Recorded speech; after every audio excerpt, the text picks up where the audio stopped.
तो इस तरह से ये जो रोग है संसार में, मन का रोग, बुरे व्यक्तियों में ही नहीं, अच्छे कहे जाने वाले व्यक्तियों में भी दिखाई देता। अब इसकी दवा क्या है? तो दवा दो तरह की है। एक दवा तो वह है जैसे आयुर्वेद में है, कुछ चूर्ण है जिनके द्वारा व्यक्ति के रोग को मिटाने की चेष्टा की जाती है। पर जब चूर्ण से रोग नष्ट नहीं होता है तो फिर रस भस्म का प्रयोग करते हैं।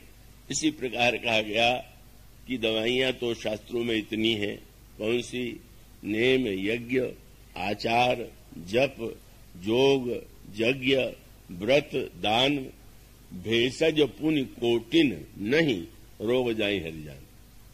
दवाइयां तो बहुत हैं पर रोग मिटता नहीं, और रोग दबता भी है। तो एक रोग दबता है तो दूसरा रोग बढ़ जाता है। और इसका अभिप्राय कि जैसे लोभ का रोग अगर किसी को हो गया हो, लोभ की तुलना कफ से की गई, क्रोध की तुलना पित्त से की गई, काम की तुलना वात से की गई, तो कफ जो है मनुष्य के शरीर में जब बढ़ जाए और छाती में वो जकड़ जाए तो व्यक्ति को कितना कष्ट होता है। इसी प्रकार से गोस्वामी जी ने कहा लोभ बहुत बढ़ जाए तो समझ लो कि इसका हृदय जकड़ गया। तो और जकड़ने का उपाय क्या है? वैद्य डॉक्टर के पास जाएं तो कहते हैं ऐसी दवा दो कि जिससे इसका कफ जो है पिघल करके बाहर निकल जाए। तो शास्त्रों से पूछा गया कि लोभ अगर जकड़ ले तो बोले ऐसा पिघलाओ कि दान देने से पिघले लोभ और थोड़ा स्वस्थ हो जाए। और उसका अर्थ है कि जब मनुष्य दान देगा धन का और उसका वितरण करेगा तो स्वाभाविक रूप से उसके जीवन में जो लोभ रूप कफ उसके हृदय को कठोर बनाए हुए है वो उससे मुक्त हो जाएगा। पर समस्या दूसरी, तो लोभ के निदान के लिए दान की दवा शास्त्र ने बताई, पर दान की दवा के बाद अहंकार का रोग बढ़ गया। अब वो व्यक्ति देख करके मैं दानी हूं, मैं उदार हूं, ऐसा अभिमान पाल लेता है। और तब इन सारे रोगों को नष्ट करने का उपाय क्या है? कौन ऐसी दवा है कि जो सारे रोगों को नष्ट कर दे? और तब उस अमृतमयी जड़ी का वर्णन किया गया कि जिसके द्वारा समस्त रोगों का विनाश हो सकता है।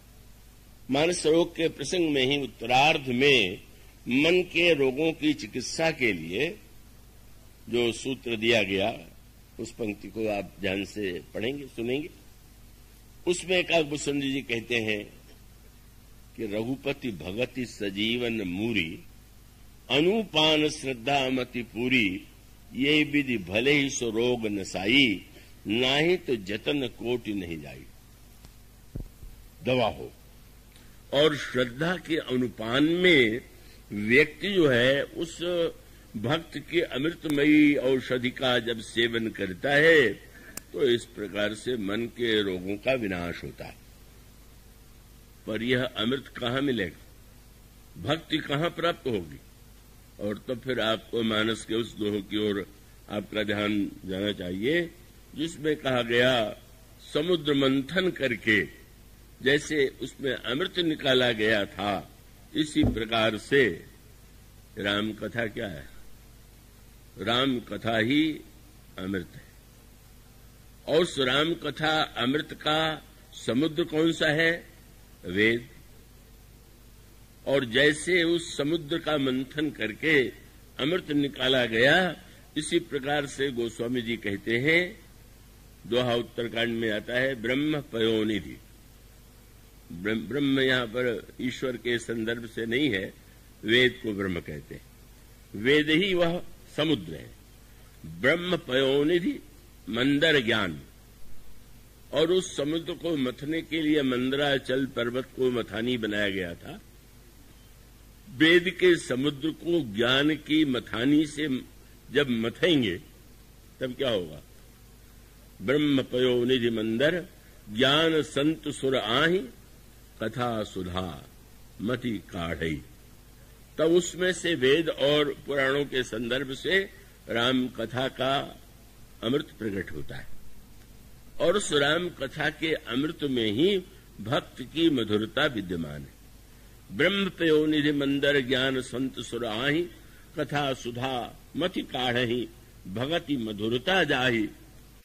मानो उसका अभिप्राय है कि मनुष्य के मन के रोगों को दूर करने में यदि कोई सक्षम औषधि है, अमृत है, औषधि है, तो वह राम कथा है।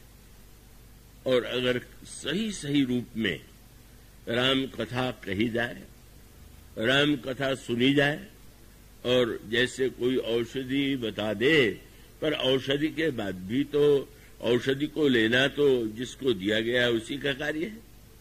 कैसी प्रकार से रामचरितमानस में मानो यह संकेत किया गया कि आप यदि वेद पुराणों से निकले हुए इस राम कथा के अमृत के द्वारा उसका सेवन करें तो आपके मन के रोगों का विनाश हो जाएगा। और अगर आप रामायण को ध्यान से पढ़ेंगे तो पाएंगे कि अनेक ऐसे प्रसंग हैं जहां यह बताया गया कि राम कथा सुनने से, राम कथा के माध्यम से व्यक्ति के अंतःकरण में दोष विनष्ट होते हैं, विकार नष्ट होते हैं।